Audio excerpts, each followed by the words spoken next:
மறுபிறவி இல்லாதவர்கள் மட்டுமே செல்ல முடியும் என்று ஒரு ஐதீகத்துடன் கூறப்படும் சிவன் கோவில் தேப்பெருமாநல்லூர் அருள்மிகு விஸ்வநாத சுவாமி திருக்கோயில். அமைவிடம் தேப்பெருமாநல்லூர், கும்பகோணம் அருகில், தஞ்சாவூர் மாவட்டம், தமிழ்நாடு. மூலவர் விஸ்வநாத சுவாமி, ஸ்ரீ ருத்ராட்சேஸ்வரர் அல்லது நாக விஸ்வநாதர். அம்மன் வேதாந்த நாயகி.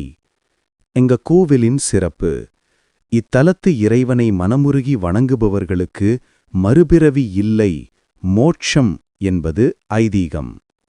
மிகவும் பிரபலமான நம்பிக்கை என்னவென்றால், யாருக்கு மறுபிறவி இல்லையோ அவர்களால் மட்டுமே தடைகளின்றி இந்த கோவிலுக்கு வந்து சுவாமியை தரிசிக்க முடியும்.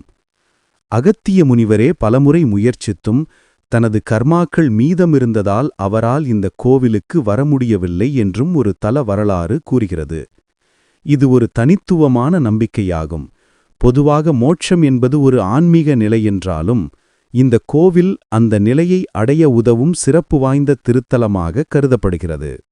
அகத்தியர் முனிவரால் ஏன் செல்ல முடியவில்லை என்று தெரிந்து கொள்ள விரும்பினால் ஓம் நமச்சிவாய என்று கமெண்ட் செய்யவும்.